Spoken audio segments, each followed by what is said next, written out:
Bab 1. Bene Adoluo, Tangsan dari dunia lain. Bayan 1.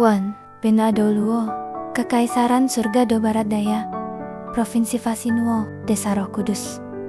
Jika seseorang hanya mendengar namanya, mungkin terdengar seperti desa yang cukup menakjubkan. Padahal, desa ini hanyalah sebuah desa tunggal dengan 300 rumah tangga di selatan kota Nuoding, Provinsi Fasinu. Alasan mengapa desa ini disebut Roh Kudus adalah karena dalam legenda 100 tahun yang lalu, seorang bijak roh yang berperingkat Master Roh berasal dari sana. Ini juga merupakan kebanggaan abadi Desa Roh Kudus. Tiai luar Desa Roh Kudus tanpa terkecuali terdapat hamparan lahan pertanian yang luas, tempat gandum dan sayuran diproduksi dan dikirim untuk memasok kota Nuoding. Kota Nuoding terletak di tengah Provinsi Fasinuo, dan meskipun tidak dianggap sebagai kota besar, perbatasan kerajaan lain sangat dekat.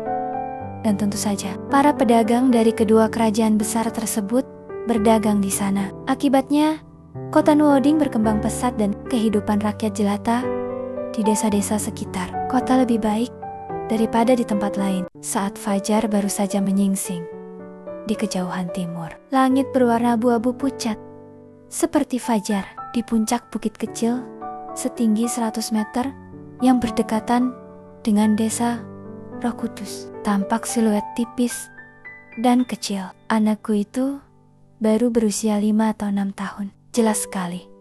Setiap hari ia menahan terik matahari. Kulitnya sehat dan berwarna seperti gandum. Rambut pendek hitamnya tampak sangat rapi.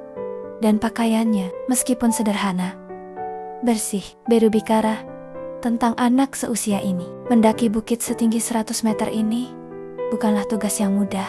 Tetapi anehnya, ketika ia sampai di puncak, wajahnya sama sekali tidak merah. Dan ia juga tidak terengah-engah. Ekspresinya tampak puas dan senang. Boka itu duduk di puncak bukit. Kedua matanya, tanpa berkedip, menatap ke timur, tempat langit fajar perlahan-lahan mencerah. Perlahan mulai menghirup udara melalui hidung, menghembuskan napas perlahan melalui mulut. Tarikan napas terus-menerus dan hembusan napas lemah yang pada akhirnya menjadi siklus yang indah. Selama proses ini, matanya tiba-tiba terbuka lebar. Jejak samar Ci Ungu tampak berkelebat dalam cahaya fajar abu-abu terang yang semakin terang di cakrawala yang jauh. Tanpa penglihatan dan konsentrasi yang luar biasa, mustahil untuk menyadarinya. Saat melihat Ci Ungu itu, semangat bocah itu begitu terfokus sehingga ia bahkan tidak lagi menghembuskan napas, hanya menarik napas perlahan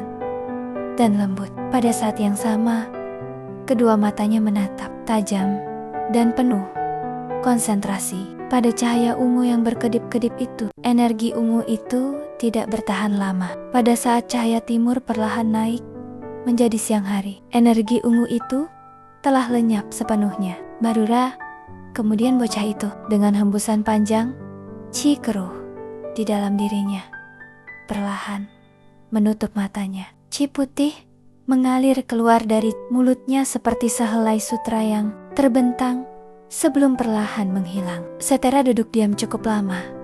Bocah itu sekali lagi membuka matanya. Di tengah matanya, secara mengejutkan, mungkin karena Ki ungu yang tidak murni itu, terdapat kilauan ungu muda. Meskipun warna ungu ini tidak bertahan lama, sebelum menghilang perlahan, keberadaannya tetaplah jelas. Dengan desahan lesu, bocah itu menunjukkan ekspresi enggan yang tidak pantas untuk usianya. Dia menggelengkan kepalanya dan berkata pada dirinya sendiri, masih mustahil. Skill langit misterius saya masih belum mampu menembus hambatan serius pertama. Sudah 3 bulan penuh.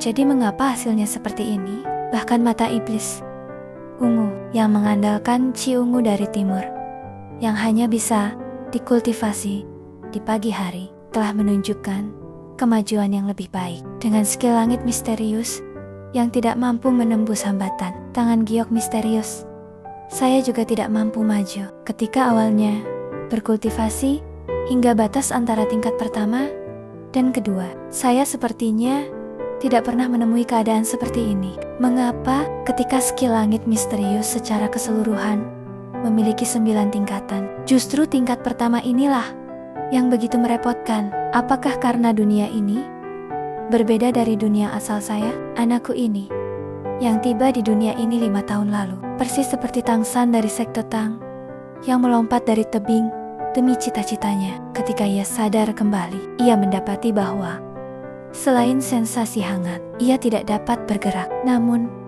kematian yang diharapkan tidak datang, dan ia dengan cepat terlahir ke dunia ini. Tanggusan baru memahami apa yang sebenarnya terjadi jauh kemudian. Dia tidak meninggal, tetapi dia juga bukan lagi Tangsan yang dulu. Tanggusan yang terlahir kembali membutuhkan waktu hampir setahun untuk mempelajari bahasa dunia ini. Dia masih ingat bahwa pada saat dia lahir, meskipun dia masih belum bisa membuka mata dan melihat, dia mendengar suara ratapan seorang pria yang memilukan. Ketika dia mempelajari bahasa dunia ini dengan mengandalkan ingatannya yang luar biasa, dia juga tidak bisa tidak mengingat pria itu berteriak, "Kakak ketiga, jangan tinggalkan aku."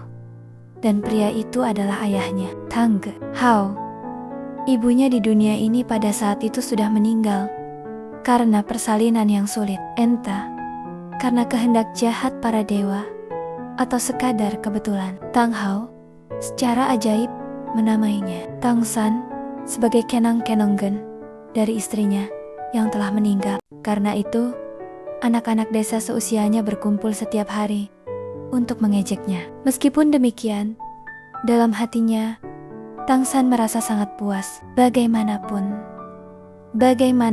ini adalah nama yang telah ia gunakan selama hampir 30 tahun di dunia lain. Ia merasa puas hanya dengan memiliki nama yang mengingatkannya pada kehidupan masa lalunya. Sejakku tiba di dunia ini, Tangsan awalnya merasa terkejut dan takut. Namun, dengan kegembiraan yang menyusul serta ketenangan saat ini, dia telah sepenuhnya menerima kenyataan yang baginya tampak seperti kesempatan kedua dari surga. Di sini, dia mungkin bisa mewujudkan keinginan terbesarnya di kehidupan sebelumnya. Meskipun ia lahir telanjang, Tangsan tetap memiliki kekayaan terbesar. Ingatannya sebagai jenius paling terkemuka dari sekte Tang luar. Metode pembuatan berbagai mekanisme sekte Tang, termasuk senjata tersembunyi, semuanya terukir dalam pikirannya. Selain itu, ia telah membawa pergi manuskrip langka sekte Tang dalam yang telah lama ia idam-idamkan untuk dipelajari. Sambil mempelajarinya, ia telah menghafal dan mempelajari catatan harta karun surga misterius sekte dalam. Dan dengan itu, Tangsan berharap dapat mereproduksi kecemerlangan sekte Tang di dunia ini. Saatnya untuk kembali. Tanggusan melirik warna langit, tubuhnya yang kurus dan kecil melompat dan berlari menuruni gunung. Jika ada yang melihatnya saat ini, mereka pasti akan terheran-heran. Setiap langkahnya mampu membawanya hampir 3 meter. Celah-celah gunung dan tanah yang tidak rata sama sekali tidak berpengaruh padanya, karena ia dengan mudah menghindar dan bergerak cepat di antara celah-celah. Bahkan dibandingkan dengan orang dewasa, ia masih jauh lebih cepat. Intisari sekte Tang, senjata tersembunyi, racun, dan keterampilan kelincahan. Perbedaan terbesar antara sekte Tang dalam dan luar terletak pada metode penggunaan senjata tersembunyi. Sekte luar memprioritaskan mekanisme, sedangkan bagi sekte dalam standarnya adalah teknik yang murni. Penggunaan racun juga merupakan bakat sekte luar.